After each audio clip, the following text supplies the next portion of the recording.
Good morning dear student, welcome back multi craft ITI।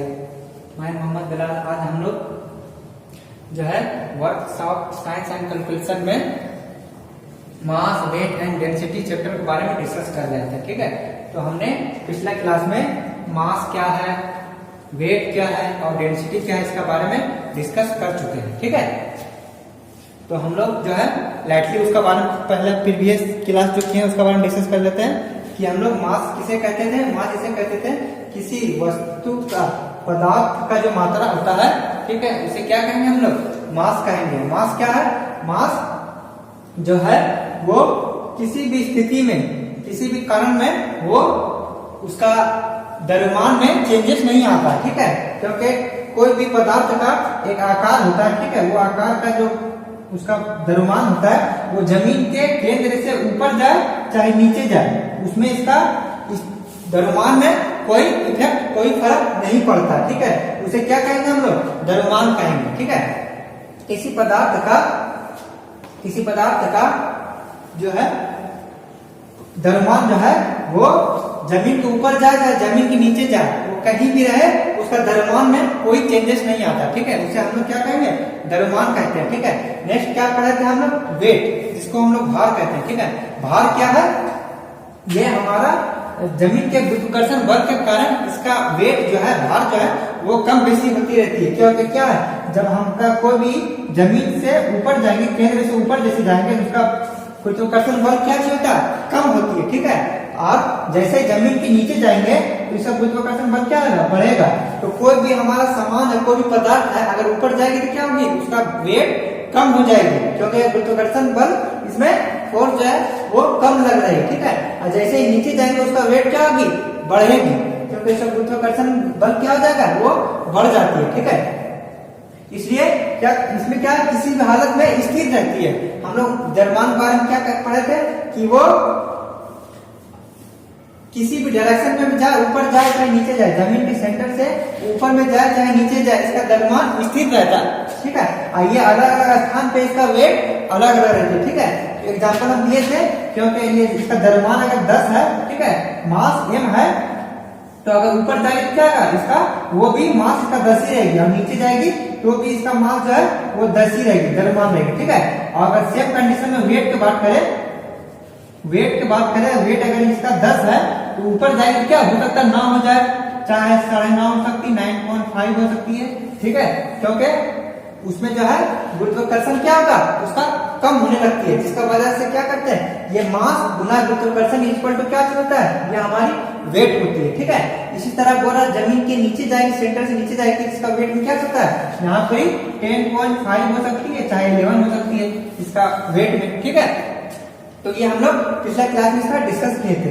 फिर इसका CGS में क्या डिस्कस किए थे, CGS, MKS और FPS पढ़े थे। ठीक है, इसका बारे में डिस्कस किए थे, सेंटीग्राम सेकेंड, ठीक है, मीटर, किलोग्राम सेकेंड, ये क्या, फुट, पाउंड, सेकेंड। तो हम लोग पढ़े थे मास के कंपेयर में क्या होता है, इसका मास का कंपेयर में इसका यूनिट क्या चीज होता है, वो हमारा ग्राम होता है। ठीक है, इसका ग्राम हो जाता है, चीज शो करते हैं, इसका क्या होगा, किलोग्राम होती थी, ये मास के कंपेयर में बताते हैं। ठीक है, पिछले क्लास में हम पढ़ चुके हैं, इसमें क्या पढ़े थे, पाउंड पढ़े थे, इसमें हम लोग पाउंड पढ़े थे। ये द्रव्यमान के केस में बोलेगा CGS में क्या यूनिट होता है, द्रव्यमान के केस में चाहे हम लोग बोल देंगे इसका ग्राम होती है। ठीक है, फिर पूछेगा कि CGS का MKS में द्रव्यमान का क्या इकाई होता था, किलोग्राम होता है। फिर पूछ देगा कि द्रव्यमान में FPS, मतलब जिसको ब्रिटिश प्रणाली में बोलते हैं हम लोग, इसमें क्या हो जाएगा, इसमें पाउंड हो जाएगा। ठीक है, फिर इसी टाइप का हम लोग पढ़े थे कि हम लोग वेट के, भार के कंपेयर में क्या करेंगे, तो भार में हम क्या करेंगे, इसको भार में इसका क्या हो जाएगा, डाइन हो जाती है। ठीक है, CGS में इसका डाइन हो जाती है, इसका क्या होता है, इसका हम लोग जो है न्यूटन हो जाती है, इसका क्या कहेगी, न्यूटन हो जाती है, और इसका क्या होगा, इसको हम लोग पाउंडर कहते हैं। तो हम लोग इसका पिछली क्लास में सब डिस्कस कर चुके हैं। नेक्स्ट हम लोग पढ़े थे डेंसिटी। ठीक है, डेंसिटी के बारे में पढ़े थे। डेंसिटी क्या देता है, किसी पदार्थ के आयतन को क्या कहेंगे, इसको डेंसिटी कहेंगे। आयतन की मात्रा को क्या कहेंगे हम लोग? डेंसिटी कहेंगे। ठीक है, इसके बारे में हम लोग पिछले क्लास में डिस्कस कर चुके हैं। आज हम लोग पढ़ेंगे क्या? आयतन, जिसको इंग्लिश में क्या कहेंगे? वॉल्यूम कहते हैं। ठीक है, इसका डिफिनेशन क्या है देखिए, किसी ठोस वस्तु द्वारा घेरी गई जगह या क्षेत्र उस वस्तु का आयतन कहलाता है। ठीक है, कोई भी सामान हो तो उससे क्या होता है? उसका अंदर लंबाई होती है, चौड़ाई होती है, ऊंचाई होती है, मोटाई होती है। तो ये सब इससे क्या चीज होता है? ये हमारा कमरा हिस्सा है, ये कमरा क्या चीज होता है? इसका अंदर लंबाई है, हमारा चौड़ाई है, ऊंचाई है, तो क्या है ये सब? इसको क्या बोल सकते हैं? इसको हम लोग वॉल्यूम बोल सकते हैं, आयतन बोल सकते हैं। क्योंकि जिस क्या बोला, किसी भी ठोस वस्तु द्वारा घेरी गई जगह या क्षेत्र उस वस्तु का आयतन कहलाती है। ठीक है, ये जो वस्तु हमारा क्या है? घर एक वस्तु हो गया, इसका आयतन क्या हो गया? लंबाई हो गया, चौड़ाई हो गया, ऊंचाई हो गया, चाहे मोटाई बोल सकते हैं। वह वस्तु या आकृति जिसमें लंबाई, चौड़ाई, ऊंचाई या मोटाई होती है ठोस वस्तु कहलाती है। ठीक है, जैसे ठोस वस्तु कौन सा कहलाती है? जैसे घन हो गया, घनाभ हो गया, बेलन हो गया, शंकु हो गया, इत्यादि। अब हम लोग आयतन बराबर क्या चीज होता है? वॉल्यूम बराबर क्या होता है? आधार का क्षेत्रफल गुना ऊंचाई बोलिए चाहे मोटाई बोलिए। ठीक है, ऊंचाई या मोटाई उसको बोल सकते हैं। अब इसमें देखिए, इस कंडीशन में क्या है? सीजीएस प्रणाली में आयतन की लंबाई क्या है? सेंटीमीटर, इसका क्या है? Centimetre cube. ठीक है, आयतन जब भी निकालिएगा, क्योंकि इसमें तीन चीज गुना होता है, लंबाई, चौड़ाई और ऊंचाई गुना होती है, तो तीनों चीज मिलता है। इसलिए इसमें जब भी आयतन बोले तो इसका जो है वो हमारा पावर में क्या चाहिए? क्यू आती है। ठीक है, तो सीजीएस में बोल रखा है, सीजीएस में इसका इकाई क्या है? सेंटीमीटर क्यूब बोलिएगा। ठीक है, फिर एमकेएस, ठीक है, एमकेएस प्रणाली में क्या देगा? ये मीटर हो गया, सी से क्या होता है? सेंटीमीटर, इसलिए सेंटीमीटर क्यूब हो गई। तथा एमकेएस में क्या बोलिए? एम मतलब क्या होता है? मीटर, उसमें मीटर क्यूब होती है। ठीक है, इसमें मीटर क्यूब होती है। तो फिर से समझ लीजिए, आयतन क्या होता है? किसी ठोस वस्तु द्वारा घेरी गई जगह या क्षेत्र उस वस्तु का आयतन कहलाती है। ठीक है, कौन सा ऐसा ठोस वस्तु होना चाहिए जो चारों पट्टी से घेरा हुआ है। ठीक है, और क्योंकि घेरती तो हमारा जगह एयर भी, हवा भी क्या जगह घेरती है। ठीक है, कोई भी बैलून में देखिएगा, उसको हवा भरेंगे तो क्या होगा? वो बैलून जो है वो फूल जाती है, तो क्या करती है? वो जगह घेर देती है। मगर कैसा वस्तु होना चाहिए? ठोस वस्तु होना चाहिए। ठीक है, एयर जो हमारा ठोस नहीं है, इसलिए हमको यहाँ क्लियर कर दिया कि कैसा वस्तु होना चाहिए? ठोस वस्तु होना चाहिए। और वो वस्तु कैसा होना चाहिए? जिसमें हमारा लंबाई हो, चौड़ाई हो, ऊंचाई हो या मोटाई हो। ठीक है, उससे क्या कहेंगे? उस वस्तु का आयतन कहेंगे, जिसमें लंबाई, चौड़ाई, ऊंचाई और या मोटाई हो, उसमें उससे क्या कहेंगे हम लोग? आयतन कहेंगे। ठीक है, जैसे क्या हो गया? आकृति में जैसे लंबाई, चौड़ाई, ऊंचाई या मोटाई होती है, ठोस वस्तु कहलाती है। जैसे एग्जाम्पल में दे दिए, घन हो गया, घनाभ हो गया, बेलन हो गया, शंकु हो गया, इत्यादि। क्या है? ये सब ठोस वस्तु कहलाती है, इसका एग्जाम्पल है। अब आयतन का फॉर्मूला क्या होता है? आयतन का फॉर्मूला आधार का क्षेत्रफल गुना ऊंचाई चाहे मोटाई, उसको बोल सकते हैं। ठीक है, अब इसका सीजीएस प्रणाली में आयतन की लंबाई क्या चीज होता है? ठीक है, इसका याद रखिएगा, सीजीएस में सेंटीमीटर होता है, तो आयतन जब निकालिएगा तो इसका क्यूमीटर, सेंटीमीटर क्यू हो जाती है। और तथा एमकेएस प्रणाली में अगर आयतन की बोले इकाई क्या चीज होता है, तो इसका मीटर क्यूब होती है। ठीक है, उसके बाद चलते हैं नेक्स्ट।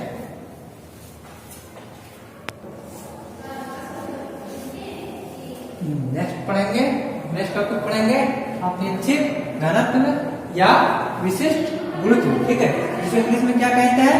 रिलेटिव डेंसिटी चाहे स्पेसिफिक ग्रेविटी। ये क्या चीज होता है? ये लिखा हुआ है, किसी वस्तु का घनत्व, डेंसिटी के बारे में हम डिस्कस कर चुके हैं। किसी वस्तु का घनत्व और 4 डिग्री सेल्सियस पर पानी के घनत्व के अनुपात को उस वस्तु का अपेक्षित घनत्व कहलाती है। ठीक है, क्योंकि इसे अपेक्षित घनत्व या विशिष्ट गुरुत्व भी कहते हैं। ठीक है, यह दो राशियों का अनुपात होता है, इसलिए इसका कोई इकाई नहीं होता। अगर पूछ देगा कि स्पेसिफिक ग्रेविटी या रिलेटिव डेंसिटी का अनुपात मतलब इसका कोई इकाई क्यों नहीं होता? ठीक है, तो इसका क्या कारण है? क्योंकि इसके इकाई जो है वो दो राशियों से मिलकर बनी होती है। ठीक है, यह दो राशियों का अनुपात होता है, इसलिए इसका कोई इकाई नहीं होता है, ठीक है। उसका जो है फॉर्मूला क्या है, अपेक्षित घनत्व का वस्तु का घनत्व बटा 4 डिग्री सेल्सियस वाले पानी का घनत्व, ठीक है। फिर नेक्स्ट क्या कर सकते हैं इसको, वस्तु के किसी आयतन की मात्रा, ठीक है, वस्तु का किसी आयतन का मात्रा लिख सकते हैं, क्योंकि घनत्व का फॉर्मूला क्या कहता है, किसी वस्तु का आयतन की मात्रा को क्या कहते हैं हम लोग, घनत्व ही कहते हैं, ठीक है। ये वही चीज बोल रहा है, इसलिए कंफ्यूजन कर इसलिए हम लोग दोनों जो है लिख दिए। फिर 4 डिग्री सेल्सियस पानी के उसी आयतन की मात्रा, ठीक है, 4 डिग्री सेल्सियस पे उस आयतन की क्या मात्रा होती है, उसका बटा में हम लोग उसका मात्रा जो लिख देंगे। तो हम लोग जो है इसका जब हम न्यूमेरिकल बनाएंगे, जब क्लियर होगा कैसे, जब हम इसका न्यूमेरिकल बनाएंगे तो ये जो है वस्तु का घनत्व क्या चीज होता है, 4 डिग्री सेल्सियस वाले पानी का घनत्व क्या होता है, उसका बारे में हम लोग डिस्कस करेंगे, ठीक है। वो हम लोग नेक्स्ट क्लास में डिस्कस करेंगे। इसको फिर से समझ लीजिए क्या बोल रहा है ये दोनों एक ही चीज है, ठीक है। अपेक्षित घनत्व बोले चाहे विशिष्ट गुरुत्व बोले, ठीक है। इंग्लिश में क्या कहते हैं, रिलेटिव डेंसिटी चाहे स्पेसिफिक ग्रेविटी कहते हैं। इसको क्या कहते हैं, किसी वस्तु का घनत्व, किसी वस्तु का डेंसिटी बोल सकते हैं चाहे घनत्व बोल सकते हैं, और 4 डिग्री सेल्सियस पर पानी के घनत्व के अनुपात, ठीक है, 4 डिग्री सेल्सियस पर इसका घनत्व के क्या अनुपात रहेगा, उस वस्तु का क्या कहलाएगा, अपेक्षित चाहे रिलेटिव डेंसिटी कह सकते हैं चाहे स्पेसिफिक ग्रेविटी कह सकते हैं, ठीक है। इसे अपेक्षित डेंसिटी या विशिष्ट गुरुत्व भी कहते हैं, ठीक है। इस वस्तु का अपेक्षित घनत्व या इसको क्या कह सकते हैं, रिलेटिव डेंसिटी कह सकते हैं चाहे स्पेसिफिक ग्रेविटी भी कह सकते हैं, या दो राशियों का अनुपात होता है, ठीक है। ये क्या किया था, दो राशि हो गया ना, एक वस्तु का घनत्व और 4 डिग्री सेल्सियस पानी का घनत्व, ठीक है, इसका अनुपात होता है, इसलिए इसकी कोई इकाई नहीं होती है, ठीक है। इसका इकाई क्यों नहीं होता, क्योंकि ये दो राशियों का अनुपात है, ठीक है। रिलेटिव डेंसिटी चाहे स्पेसिफिक ग्रेविटी क्या है, ये दो राशियों का अनुपात होता है, इसलिए इसका कोई भी इकाई नहीं होता, ठीक है। और स्पेसिफिक अपेक्षित घनत्व क्या कहते हैं, रिलेटिव डेंसिटी क्या है, वस्तु का घनत्व, घनत्व किसको कहेंगे, जिसका आयतन की मात्रा को क्या कहते हैं, घनत्व कहते हैं। इसी चीज को यहाँ लिख दे, ठीक है। यहाँ वस्तु का आयतन की मात्रा दिया हुआ रहेगा, तो आप लोग कंफ्यूज मत हो, क्योंकि आयतन की मात्रा को क्या कहते हैं हम लोग, घनत्व कहते हैं। पिछले क्लास में डिस्कस कर चुके हैं। उसके बाद क्या पढ़ा, इसी का 4 डिग्री सेल्सियस पर 4 डिग्री सेल्सियस पे उसकी आयतन क्या होगी, उसको बटा में लिख देंगे। तो ये जब हम न्यूमेरिकल पढ़ेंगे, तब हम लोग नेक्स्ट क्लास में जब न्यूमेरिकल पढ़ेंगे, तब इसका इस फॉर्मूला का हम लोग इस्तेमाल करेंगे, और इसका कोई भी क्या रहता है, इकाई नहीं रहता, ठीक है। वरना इकाई यहाँ लिखते, इकाई क्यों नहीं रहता, क्योंकि ये दो राशियों का अनुपात से मिलकर, इसका राशियों का दो अनुपात से मिलकर बनती है, ठीक है, इसलिए इसका इकाई नहीं होता है। तो हम लोग पिछले क्लास में इसका न्यूमेरिकल के बारे में डिस्कस करेंगे, ठीक है। तो हम लोग इससे पहले क्या क्या पढ़ चुके हैं, इससे पहले हम लोग पढ़ चुके हैं कि मास क्या चीज होता है, ठीक है। उसके बाद हम लोग वेट के बारे में पढ़ चुके हैं, जिसको हम लोग भार कहते हैं, मास को द्रव्यमान कहते हैं। उसके बाद हम लोग डेंसिटी घनत्व के बारे में डिस्कस किए थे, घनत्व क्या चीज होता है। उसके बाद आज जो हम लोग वॉल्यूम पढ़े थे, आयतन जिसको बोलते हैं, ठीक है, आयतन पढ़े थे, वॉल्यूम पढ़े थे। उसके बाद हम लोग रिलेटिव डेंसिटी और स्पेसिफिक ग्रेविटी के बारे में डिस्कस किए हैं, ठीक है। उसके बाद इसका जो है क्या होता है ये, और इसका क्या फॉर्मूला होता है, उसका हम डिस्कस कर चुके हैं। नेक्स्ट क्लास में हम लोग आगे कुछ थ्योरी पढ़ना हो तो थ्योरी पढ़ेंगे, चाहे हम लोग इसका न्यूमेरिकल के बारे में डिस्कस करेंगे, ठीक है। तो इसमें कुछ भी कंफ्यूजन होगा तो आप लोग कमेंट में जरूर कमेंट कीजिए, और अपना रोल नंबर जरूर मेंशन कीजिए, ठीक है। इससे आप लोग की अटेंडेंस बनेगी। से वीडियो देखने के लिए थैंक यू वेरी मच।